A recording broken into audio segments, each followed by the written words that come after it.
Hi all, welcome back to my channel Ilavenil Kalam. அனைவருக்கும் வணக்கம். இன்றைக்கி நம்ம பார்க்க போகிற ரெசிபி என்னென்னா வடைக்கறி. வாங்க எப்படி செய்கிறதுன்னு பார்க்கலாம். வடைக்கறி செய்யறதுக்கு நான் 1 கப் கடலைப்பருப்பு எடுத்திருக்கேன். இது கூட 3 காஞ்ச மிளகாய், கொஞ்சமாக சோம்பு. இதை நான் 1 மணி நேரம் ஊற வைக்கிறேன். கடாயில் 4 டேபிள் ஸ்பூன் ஆயில் ஆட் பண்ணுறேன். இது கூட ஹோல் ஸ்பைசஸ் பட்டை, லவங்கம், கிராம்பு, ஏலக்காய், கல்பாசி, பிரிஞ்சி இலை இது எல்லாத்தையும் சேர்த்துக்கலாம். கொஞ்சமாக சோம்பு,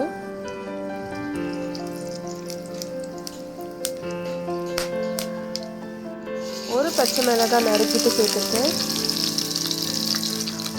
கொஞ்சமாக கருவேப்பிலை, 2 மீடியம் சைஸ் வெங்காயம் பொடியாக நறுக்கிட்டு சேர்த்துருக்கேன். இந்த வெங்காயம் நல்லா வதங்கணும்.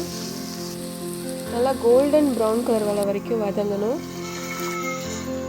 2 டீஸ்பூன் இஞ்சி பூண்டு பேஸ்ட், 1 கைப்பிடி அளவு புதினா இதையும் சேர்த்து நல்லா வதக்கலாம். ஒரு பெரிய தக்காளி நறுக்கிட்டு சேர்த்துருக்கேன். இந்த ஸ்டேஜில் நான் உப்பு ஆட் பண்ணுறேன். உப்பு சேர்த்து நல்லா வதக்கின பிறகு நம்ம மசாலா எல்லாம் ஆட் பண்ணலாம்.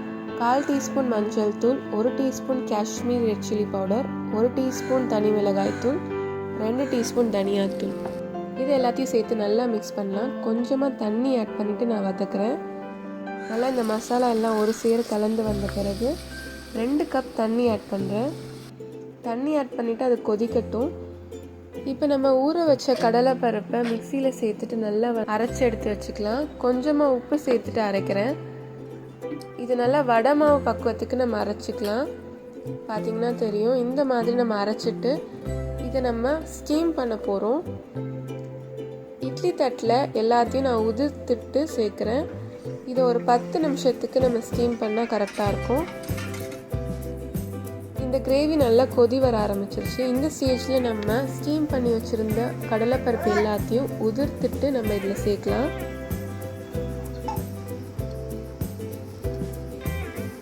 இது எல்லாத்தையும் நல்லா கலந்து விட்டுட்டு நான் இன்னும் 2 கப் அளவு தண்ணி ஆட் பண்ணுறேன்.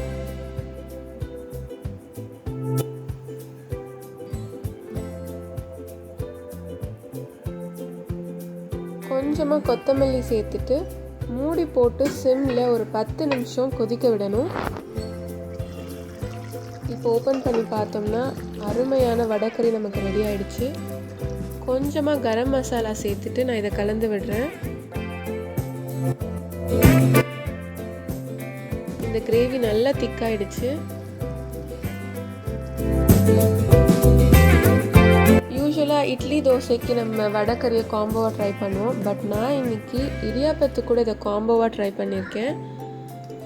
சுட சுட வடைக்கறியும் சூடான இடியாப்பமும் ரெடி ஆயிடுச்சு. இந்த காம்போ உங்கள் எல்லாருக்கும் கண்டிப்பாக பிடிக்கும்னு நினைக்கிறேன். இந்த வடைக்கறி உங்களுக்கு பிடிச்சிருந்தா வீட்டில் செஞ்சு ட்ரை பண்ணிவிட்டு எப்படி இருக்குன்னு சொல்லுங்கள். இந்த வீடியோ உங்கள் எல்லாருக்கும் பிடிச்சிருந்தா லைக் பண்ணுங்கள், ஷேர் பண்ணுங்கள், கமெண்ட் பண்ணுங்கள். இளவேனில் காலம் யூடியூப் சேனலை சப்ஸ்கிரைப் பண்ணுங்கள். தேங்க்ஸ் ஃபார் வாட்சிங்.